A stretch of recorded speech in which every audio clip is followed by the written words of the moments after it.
Alright, if you landed on this video, I'm going to show you guys how to waterproof a shower. We're using red guard for the membrane over here. What it is a waterproofing membrane. It's almost like a paint, but when it dries it's like rubber. You're going to want to put 2 coats everywhere, that's what they recommend, and then a 3rd coat on any hole, crack, or nail. Before I did this, I prepped it with a mesh, and I made videos on all these, so if you want to check my channel. And make sure you get the right mesh, because this one's for drywall and this one is for backer board. Reason being they're different. Don't use this one because when it gets wet it will start to break down in about 3 to 4 years. There is another product that people use. It's fiberglass mesh. It almost feels like paper, but it is fiberglass, and you can use it for your joints and put the red guard over it. But what I did, I'll try to go close up and show you guys. You can see the fiberglass mesh in here. You just fold it over, and I added a coat of white thin set mortar with a polymer modified. So the reason being it's polymer modified makes it a lot stronger, and you want to use that for showers, because if water ever leaks behind your tile, it will uphold way better than just the regular gray mortar that you're going to use. So make sure you get the right one. Ask a lot of questions. There's so many different ones on the market. So we're going to go ahead and start red guarding this, and also make sure before you start red guarding that you got your finish real nice and smooth. I used a scraper here after I put on the coat, and what I did is just scraped it real nice and hard, harder than that than I was doing, and got it to a nice smooth surface. This isn't going to be bad. Everything looks good. You don't have to sand this down and make it perfect. Reason being, when you run your mortar over it and go to lay your tiles, this is not going to affect when you go to put your tile down, this little tiny hump. So just make sure it's nice and smooth, that you don't got no big bumps, big ridges, stuff like that. So make sure that your shower is nice and sound and solid. What I mean by sound and solid, it means that everything is solid. You can't have shaking. You don't want your shower to start cracking after. So like my shower curtain is nice and solid. I got screws, every 2 screws. Again, you can check out my channel for how to do all this. I've taken videos on every single step here, even installing the shower cartridge, the niche, everything has been installed. That being said, let's get started. Red guard, we're going to apply it with a roller. You can just use a paintbrush if you want, but I want to get it done quick, so I'm going to use a roller and then a paintbrush. So the first step being, I'm going to hit all the spots that are cracks, joints, and places like that with my brush, and then I'm going to come back over it and paint it 2 more times after I've done all the cracks, joints, and everything like that with my roller. If this is your first time doing this, the reason you see a gap here and you can see my pan liner is because you're not supposed to put your backer board and let it touch your shower pan. Reason being is, if you soak this with water, water will wick up, you'll get black mold in about a month, and if you tile over that and make that mistake, even professionals on YouTube do it, don't copy what they do, because what you call that is a non-professional, being that if you have your shower completed, about a year later, you'll start to get mold, and you'll clean it up and then bleach it, and 2 weeks later you got mold coming out again in your joints, and you won't understand why it's coming out in your grout lines. Reason being is because you got black mold behind your tile. But this is a good way to avoid it. It's the best way to avoid it. Leave a gap in between your backer board and your shower pan.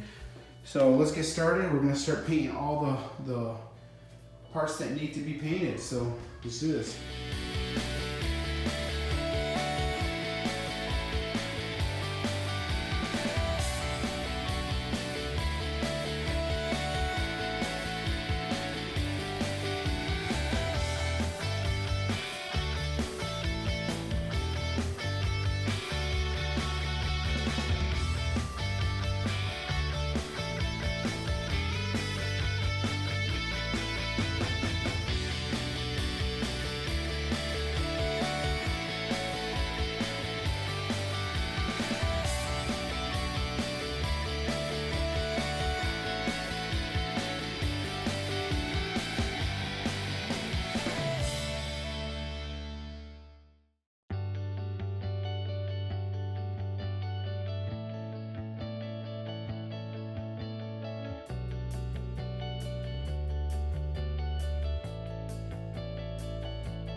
what's going on so far. We're putting in all the crack joints. If you guys are not doing this yourself, but you actually hired somebody, you're just looking at this video to see what's going to be happening. If that person who's building your shower is not using Red Guard or some other type of waterproofing membrane, you better make sure they use it. And if they disagree on using it, send them on their way, because tiles and grout always get water behind them.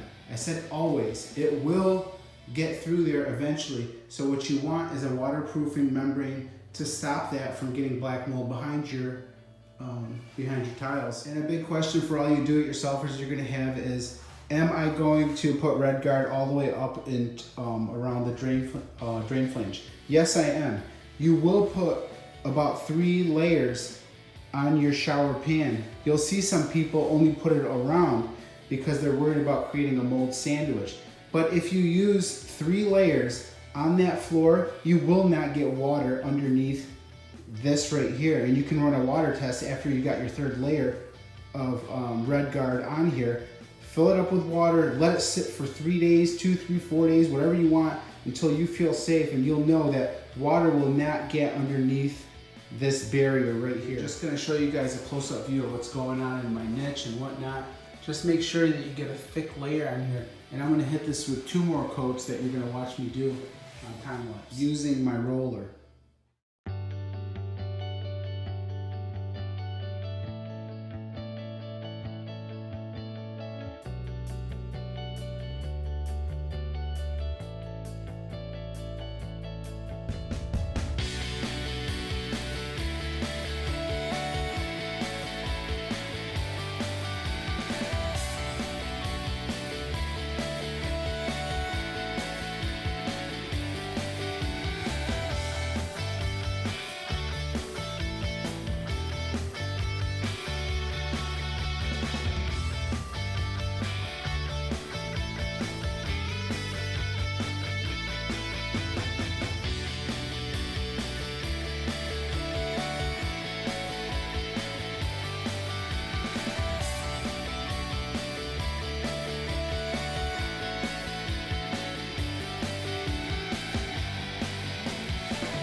Red Guard on my probably 1.5 coats in some spots, almost 2.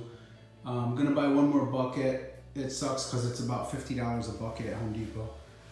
Couldn't really find it any cheaper. Some places don't even carry it. They carry different products that suck. Don't try the yellow stuff that Menards sells. You're wasting your time and wasting your money. But anyways, so I'm gonna get another bucket, and you guys get the idea on how to Red Guard a shower. And hopefully this video helps you out in one way or another. Please give me a thumbs up. Thanks for watching.